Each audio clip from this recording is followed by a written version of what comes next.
but also to participate in surveys and help us with studies.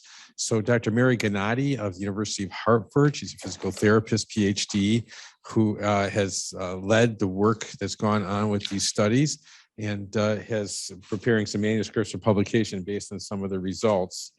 Some of the initial findings from the survey, we looked at pain, which is really the most common complaint that individuals with cerebral palsy, adults with cerebral palsy who come into the clinic have. We found that 78% of the people that responded to the survey had chronic pain, they had high pain interference, they had high levels of anxiety based on the measures that we had in there, they had high levels of depression, they had low satisfaction with participation, and the pain was mostly in the low back and the legs. And that's all very interesting. It also is, there's a graph a pie graph here there that I show that shows our distribution, but there was a lot of limitations with the recruitment. And this is something you do see with internet-based studies. So 76% were female, 48% were 25 to 44.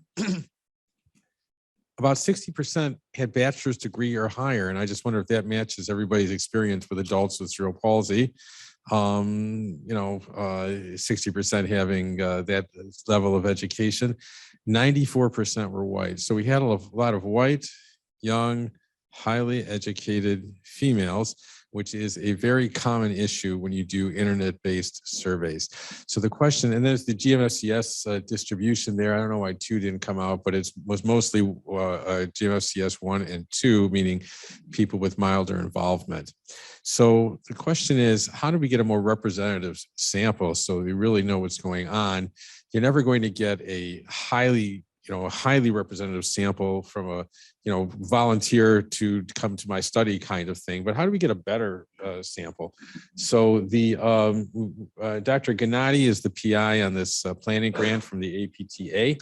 The goal is to improve recruitment diversity. Our aims are to evaluate different recruitment strategies, face-to-face, email, letters, social media, outreach to different organizations, and to design from there a multi-site study to evaluate pain, function, and medical outcomes and develop community relationships across a broad geographic area.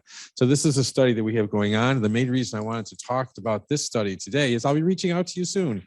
You'll be hearing from us all around the country. We're going to be trying to reach out to people and have them talk to us about their pain, their function, medical outcomes, and that kind of things using the mycp.org as a base for that. And that's all I really wanted to say.